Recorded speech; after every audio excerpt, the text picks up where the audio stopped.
So in this video, all we're going to be doing is talking about how do you manage your comments, right? You're going to be having, well, hopefully you'll be having a lot of comments. This is just for our demo site, so we don't really have many comments on here simply because we just have two random posts made, right?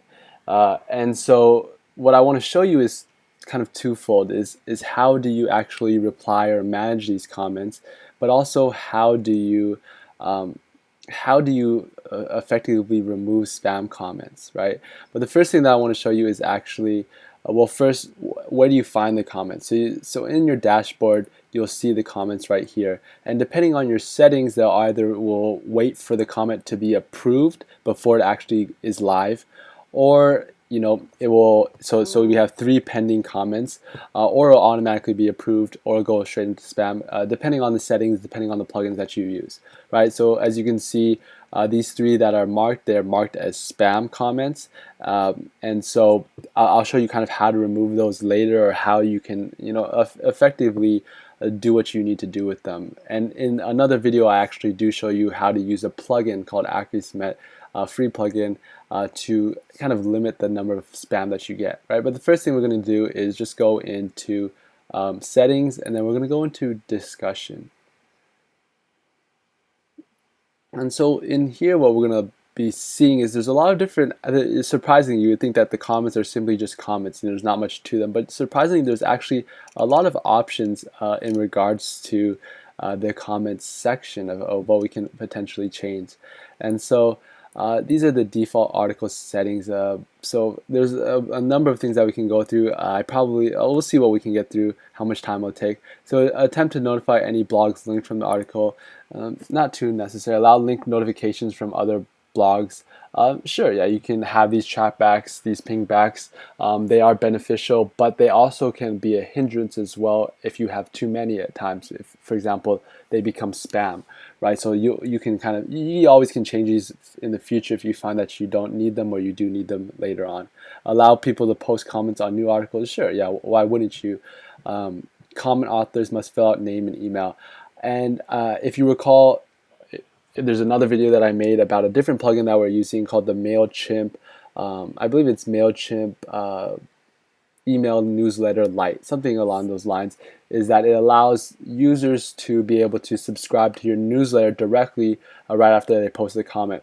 So that's why I do leave this checked, simply because it allows them to, if they're already, if it requires their name and their email, they're more likely to leave that last button checked. They already entered their email, might as well leave it. So yeah, leave the comment author must fill out name and email. And plus, when you're replying to an email, how are they ever going to know? How are they ever going to know about it, right?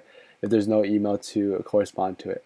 Users must be registered and logged into comment. And so no, I don't keep this checked simply because, especially the website that I run, is it should allow, since it's a blog, it should allow anybody to have the ability to comment. That being said, if it's a members only site, you probably would only want registered users to be able to comment. Or if you run something that's a membership site that is specifically that you have to pay in order to gain access, well, yeah, you wouldn't want anybody to be able to comment. Or if that was the I guess add-on, if you paid a specific amount of money to join a site and they were allowed to comment. And, whatever your business module is, it's entirely up to you, but that's kind of when that could be beneficial or not. Automatically close comments on articles older than 14 days. And so, in my opinion, this is only going to be good if you do get a lot of comments and you get comments on very old articles. For example, a website that I ran, I was getting questions on very, very old articles. It was a lesson plan ultimately, and I was getting very old, a lot of comments on things that I honestly completely forgot about, right? And so that's why I checked this off, and I said after 45 days, something like that, I said that, okay, well, that was enough time, that they had enough comments there. I was just repeating the same answers over and over again, and it wasn't necessarily beneficial for anybody. At that point, they were too specific of issues. For at least that website, it wasn't beneficial. So that's why I closed the comments. But for the website that I run for the WP for all, it's not necessary. I would like as many comments as I can get for however long it would be. I'd be more than happy to answer any questions, even if it was an article that was 2 years old. But I don't actually have the website for 2 years, so that wouldn't be an issue. Enable threaded comments, so it allows you to have people reply to other people 5 levels deep. You can have it whatever you want. Break comments into pages, sure, if you want to or not. Email me whenever anyone posts a comment or a comment is held for moderation. Yeah, I think those are good options just because you get an email in your email inbox to say you want to reply to them as immediate as possible, and so that will allow you to do that. Before a comment appears, the comment must be manually approved or not. And yeah, I mean, if you get a lot of spam and you're not using a plugin for the spam, yeah, you probably want to leave this checked. You want to manually approve it. But if you do use a plugin and you're not getting a whole lot of spam, then yeah, I mean, I would think that just leave it so that you don't even have to worry about it.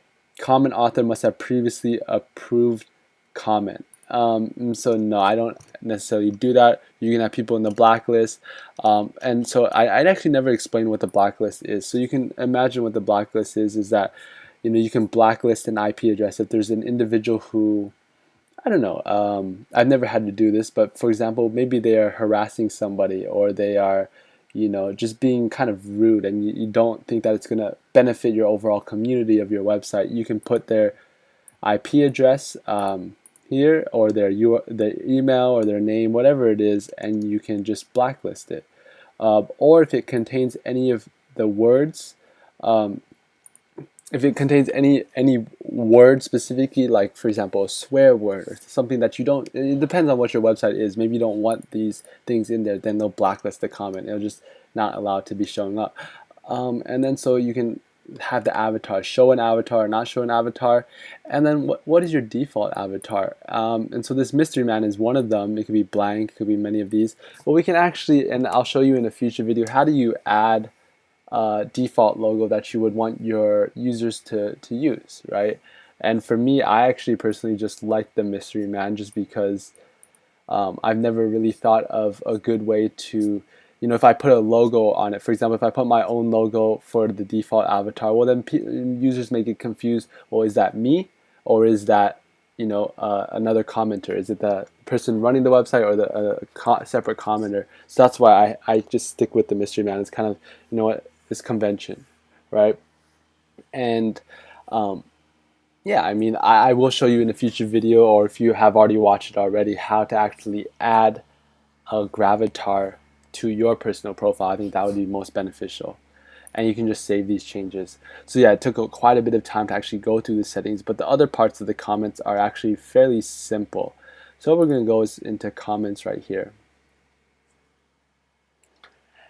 And so yeah, so I mentioned before you can use the Akismet plugin, and I'll show you in a future video actually how to install that, or how to configure it, I guess. But let's say these comments are marked as spam already, right? What do we do with them? You can just do it right here, approve it, right? So for example, we can approve it, we can reply to it, we can edit it, or we can move it to the spam. The spam actually is not technically deleted yet, it's just marked it as a spam.